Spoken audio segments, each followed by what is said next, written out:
राजनीति, आंदोलन, किसान, करप्शन, गरीबी, इन सभी मुद्दों पर आवाज उठाएगा अब तक न्यूज इंडिया।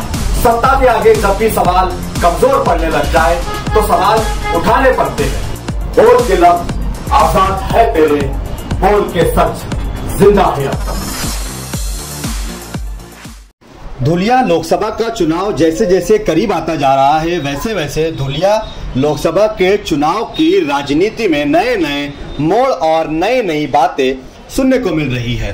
कल हमने आपको दिखाया था कि भाजपा के डॉक्टर सुभाष भामरे ने अपना नामांकन पर्चा भर दिया है, तो वहीं आज कांग्रेस ने भी हजारों समर्थकों के साथ अपना उम्मीदवारी का नामांकन पर्चा भर दिया।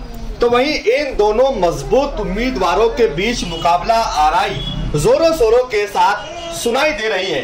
तो वहीं बीच में अब एक नाम और सुनाई देने लगा है, जो किसानों की बात, शेतकरियों की बात, मराठों की बात करने वाला, मालेगांव तालुका आगार से रहने वाले, 25 सालों से राजकारण 20% और समाजकारण 80% की राजनीति को लेकर राजपूत समाज से जिनका संबंध है, जिनका ताल्लुक है, जो धुलिया लोकसभा के इस चुनाव में 1,80,000 से ज्यादा राजपूत समुदाय के लोग रहते हैं, लेकिन कहीं भी राजपूत समुदाय के लोगों को अहमियत नहीं दी जाती है, उन्हें महत्व नहीं दिया जाता है। ऐसे कई प्रकार के इल्जाम और आरोपों के साथ आज यहाँ पर आनंद सिंह ठोके, जिन्होंने अपना पर्चा यहाँ पर नामांकन भर दिया है और चुनाव लड़ने की तैयारी कर दी है, जिनके साथ आज कई लोग यहाँ पर पर्चा नामांकन भरने के लिए धुलिया कलेक्टर ऑफिस पर दिखाई दिए, जिन्होंने जय जवान जय किसान का नारा भी लगाया। तो वहीं करनी सेना के राष्ट्रीय उपाध्यक्ष भी है आनंद सिंह ठोके, इनके साथ में पूरे तालुके में, पूरे धुलिया लोकसभा मतदार संघ में करनी सेना के कई कार्यकर्ता, कई पदाधिकारी, वो कई समर्थकों का इन्हें पाटिंबा और समर्थन भी मिला हुआ है। इनका क्या उद्देश्य है चुनाव लड़ने का और क्या है इनकी चुनाव लड़ने की रणनीति, ये भी आपको बताएंगे और सुनाएंगे। उनसे हमने मुलाकात की। तो वहीं महाराष्ट्र में मराठा आरक्षण को लेकर भी हमसे पूछे इस सवाल में, क्या आपके इस चुनाव में आपके लिए समर्थन करने के लिए महाराष्ट्र के उभरते हुए नेता, मराठा आरक्षण को चलाने वाले मनोज जारंगे पाटिल से भी समर्थन मिलेगा, इस सवाल पर उन्होंने क्या कहा वो भी आपको सुनाएंगे। तो वहीं शेखर पगार ने इल्जाम लगाया कि भाजपा की नामांकन रैली के अंदर जो पर्चा भरने की रैली भाजपा ने निकाली थी और हजारों की संख्या में लोग दिखाई दे रहे थे, वहां पर इल्जाम लगाया गया है कि पैसे देकर बुलाई गई भीड़ थी और इन भीड़ को पैसे देकर इकट्ठा किए गए थे, क्योंकि 10 साल के इस राजकारण में डॉक्टर सुभाष भामरे ने पूरे धुलिया लोकसभा मतदार संघ में कोई भी कामकाज नहीं किया। तो वही मराठा आरक्षण को चलाने वाले और मराठों की बात करने वाले, उनके हकों अधिकार की आवाज उठाने वाले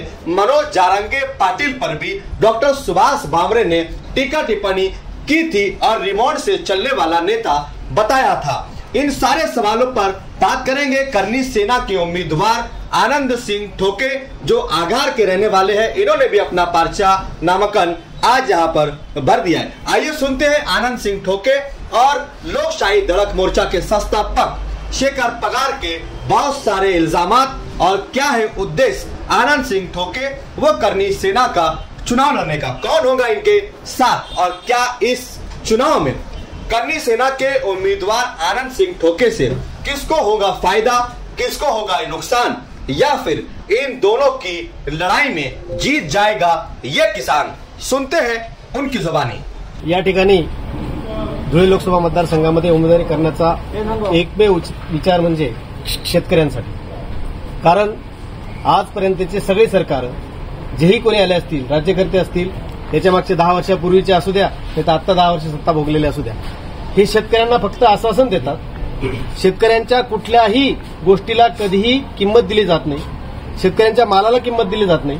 आणि सगळ्यात महत्त्वाचा मुद्दा की जे मुद्दे प्रत्येक पंचवार्षिक निवडणुकीत येतात, आता आपल्या धुळे लोकसभा मतदारसंघाचा सगळ्यात मोठा मुद्दा जर बघितला तर इंदोर धुळे रेल्वे मार्ग. मला ज्याच्यातून राजकारण कळायला लागलं त्याच्यापासून मी बघतोय की हा एकमेव मुद्दा घेऊन सरकार येतात, घोषणा करतात, 5 वर्ष संपली की 5 वर्षाच्या शेवटी यांना जाग येते की हा मुद्दा आम्हाला घ्यायचा आहे. पाण्यासाठी लढणारे, पाणी पाणीदार नेते तयार होतात, बाणेदार नेते तयार होतात, परंतु ते पाणी फक्त एकदा इलेक्शन संपलं की ते पाणी संपलेलं असतं.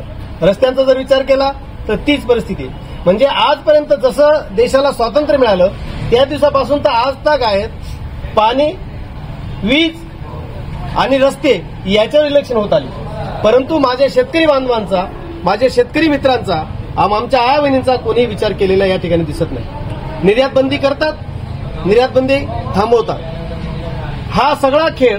आता पण निर्यात बंदी केली, परंतु निर्यात बंदीची मोठी मोठी घोषणा करतात, टीव्ही चॅनलवर मोठ्या मोठ्या बातम्या दिल्या जातात, परंतु जर त्यांच्या छोट्या लाईनीमध्ये बघितलं की कुठपर्यंत, त्याच्यावर तारीख कोणती आहे याचाही विचार केला जात नाही. आणि म्हणून आज आमच्या शेतकरी बांधवांची अशी परिस्थिती निर्माण झालेली आहे की आमच्या शेतकऱ्यांची गेल्या 10 वर्षामध्ये, गेल्या 10 वर्षाचं सांगतो मी, 10 वर्षापासून या ठिकाणी बीजेपीची सत्ता आहे, परंतु या 10 वर्षामधला माझ्या शेतकरी बांधवांचा जर विचार केला तर माझ्या शेतकऱ्यांच्या मुलांची लग्न होते. आमच्या शेतकऱ्यांनाच का वेठीस धरलं जातं. अशा अनेक गोष्टी आहेत आमच्या युवा वर्गासाठी आहेत. या 10 वर्षामध्ये मला एखादं उदाहरण दाखवा. तुमच्या माध्यमातून मी तुम्हालाही प्रश्न विचारू इच्छितो की आपण या देशाचे 4 स्तंभ आहात. मला एक सांगा की या देशामध्ये, या धुळे लोकसभा मतदारसंघामध्ये गेल्या 10 वर्षामध्ये कोणता उद्योगधंदा आला? मोठी मोठी पदं भोगली, सत्ता भोगली, मिनिस्टर झाले, परंतु एकही उद्योगधंदा यांनी या ठिकाणी आणलेला नाही. आणि म्हणून या सगळ्या गोष्टींचा विचार केला तर या ठिकाणी सर्वसामान्यांची लढाई या ठिकाणी सुरू झालेली आहे. आणि याच्या पुढचा काळ ही तर सुरुवात आहे, कोणाला तरी सुरुवात करावी लागणार आहे. आणि म्हणून मी या ठिकाणी उमेदवारी करीत आहोत. कोणत्या पक्षात? मी अपक्ष उमेदवार आहे, परंतु श्री राष्ट्रीय करणी सेना जी आहे त्या करणी सेनेचा माध्यमातून, कारण मी करणी सेनेचा राष्ट्रीय उपाध्यक्ष आहे आणि त्या माध्यमातून करणी सेनेचा आणि इतर सामाजिक संघटना ज्या आहेत त्यांचा आम्हाला परिपूर्ण सपोर्ट आहे. आणि येणारा काळ तुम्हाला दाखवेलच की या मतदारसंघामध्ये बदल घडल्याशिवाय राहणार. आपण मनोज जारंगे पाटील यांना पण आवाहन करणार आहे का तुमच्या पाठिंबा देण्यासाठी? 100%. कारण मला मगाशी तो मुद्दा सांगायचा राहून गेला की या देशामध्ये मला एक गोष्ट कळत नाहीये. लाखोच्या संख्येने, करोडच्या संख्येने आंदोलनं होतात, लाखोच्या संख्येने, करोडच्या संख्येने उपोषणं होतात, परंतु त्या सगळ्या गोष्टीला केराची टोपली दाखवली जाते. जरांगे पाटील साहेबांनी पण मराठा समाजासाठी मोठं आंदोलन केलं. त्यांनी कुठल्याही समाजाला या ठिकाणी वेठीस धरलं नाही, कुठल्या समाजाचं आंदोलन काढून घ्यावं, आरक्षण काढून घ्यावं असं कधी केलं नाही. तरी देखील जरांगे पाटलांचं सुद्धा आंदोलन या ठिकाणी मोडीत घालण्याचं काम या ठिकाणी केलं गेलं. त्यालाही आम्ही श्री करणी सेनेने सपोर्ट केला होता. आणि म्हणून आम्ही शेखरदादा पगारांच्या माध्यमातून 100% जरांगे पाटलांशी कॉन्टॅक्ट करून, त्यांच्याशी कॉन्टॅक्ट करून त्यांचा सपोर्ट मिळवण्याचा प्रयत्न केला. जेव्हा आंदोलन चालू होता मराठा आरक्षणचा, तेव्हा डॉक्टर सुभाष भामरे त्यांच्यावर टीका पण केलेलं होती की हा रिमोटवर चालता मनोज जारंगे पाटील, असं त्यांनी. सुभाष भामरेंनी आजपर्यंत मराठा समाजाचा आरक्षणाचा विषय असेल, शेतकऱ्यांचा विषय असेल, मला एक क्लिप दाखवून द्या की शेतकऱ्यांसाठी सुभाष बाबांनी कधी संसद भवनात आवाज उठवला. या महाराष्ट्रातले सोडा तुम्ही, ज्या उत्तर महाराष्ट्रामध्ये जे नारपार, तानमान, अंबिका, औरंगा, जे पूर्व वाहिनी, पश्चिम वाहिनी ज्या नद्या आहेत त्या अक्षरशः गुजरातकडे पाणी पळवलं जातं.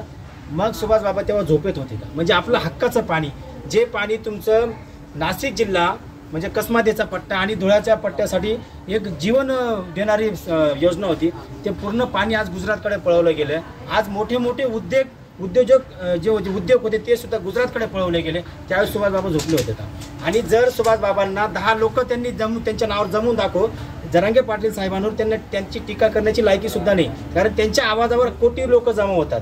आज एकीकडे पाहता तुम्ही की आम्ही आज समजा की माझ्याजवळ काही नसताना मला सांगावं लागतं की माझी एवढी शक्ती आहे. मग आज सुभाष बाबांना 10 वर्षात कामं सांगण्याची गरज का आली? आज त्यांच्या मतदारसंघात सुद्धा आता काल त्यांचा फॉर्म भरण्याचा दिवस असताना भाड्याचे लोक त्यांना आणावे लागले 400-500 रुपये रोजाने. एवढी वाईट अवस्था सुभाष बाबांवर का आलेली?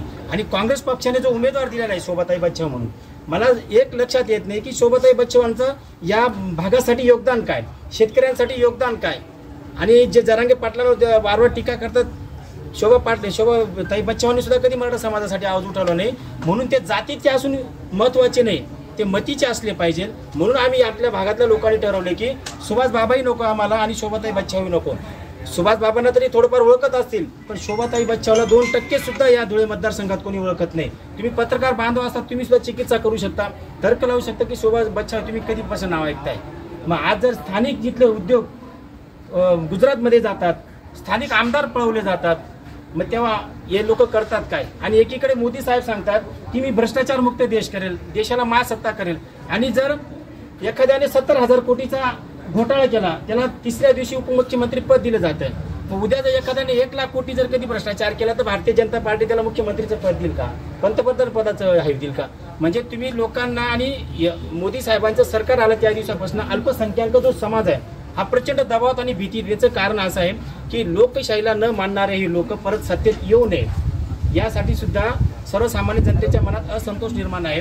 ज्या पद्धतीने तुम्ही या धुळे लोकसभा मतदारसंघामध्ये उमेदवार दिले, त्याला टक्कर देण्यासाठी मालेगाव तालुक्याचा एक शेतकरी पुत्र आनंदजी ठोके यांचा आज जवळजवळ 28 राज्यांमध्ये करणी सेनेचं काम आहे. आज ते राष्ट्रीय करणी सेनेचे राष्ट्रीय उपाध्यक्ष आहेत.